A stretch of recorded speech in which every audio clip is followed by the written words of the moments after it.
નમસ્કાર. આજે આપણે આ વિડીયોમાં ગણપતિનું આગમન અને તેનું મહત્વ વિશે જાણીશું. તો સૌપ્રથમ ગણેશ ચતુર્થી એ આપણા હિન્દુ ધર્મનો એક મહત્વપૂર્ણ તહેવાર છે, જે ભગવાન ગણેશના જન્મદિવસ તરીકે ઉજવાય છે. જ્યારે પણ આપણે કોઈનો જન્મદિવસ હોય તો બર્થડે પર આપણે કેક કાપીએ છીએ, તેમજ ગણપતિના જન્મદિવસ પર આપણે તેમની પૂજા અર્ચના કરીએ છીએ.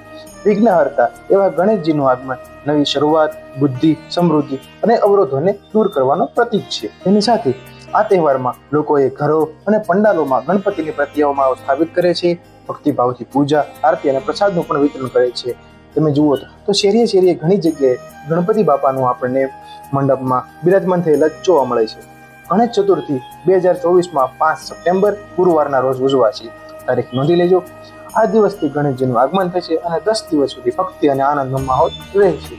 ત્યારબાદ 5 સપ્ટેમ્બરથી 10 સપ્ટેમ્બર સુધી 10 દિવસનો આ સમયગાળો હોય છે. રવિવારના દિવસે વિસર્જન કરવામાં આવશે. ખાસ કરીને મહારાષ્ટ્ર, ગુજરાત અને અન્ય રાજ્યોમાં પણ તહેવાર ધૂમધામથી ઉજવાય છે. મહારાષ્ટ્રમાં જે ફેમસ ગણપતિ બાપાનું આગમન થાય છે તેનું નામ છે લાલબાગ ચા રાજા. ત્યાં મોટા મોટા સેલિબ્રિટીઓ પણ આ ગણેશનો મંડપ તથા તેમની સરસ મજાની કૃતિ જોવા પ્રસ્થાપિત થાય છે. આ તહેવાર દરમિયાન કુટુંબ અને મિત્રોના સાથે ભક્તિપૂર્વક આરતી અને ભજન ગાવામાં આવે છે, જેનાથી આપણને સૌને ખૂબ જ આનંદ થાય છે. ગણેશ ચતુર્થી માત્ર ધાર્મિક નહીં પરંતુ સાંસ્કૃતિક તરીકે પણ મહત્વ ધરાવે છે, જેમાં તમામ સમાજના વર્ગો અને સમુદાયો ભેગા મળીને ગણેશજીની આરાધના કરે છે.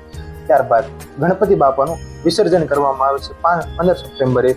તો આ જ રીતે ગણપતિ બાપાનું શું મહત્વ છે અને 2024માં કઈ રીતે ગણપતિનું વિસર્જન, ગણપતિ આગમન થવાનું છે તે વિશે આપણે આ વિડીયોમાં જોયું. તથા તે ઉપરાંત હું તમને આ વિડીયોમાં કેટલાક AI એટલે કે આર્ટિફિશિયલ ઇન્ટેલિજન્સ એટલે કે કૃત્રિમ બુદ્ધિ દ્વારા બનાવવામાં આવેલી હું તમને કેટલીક તસવીરોને હું બતાવીશ આ વિડીયોમાં. તો જુઓ.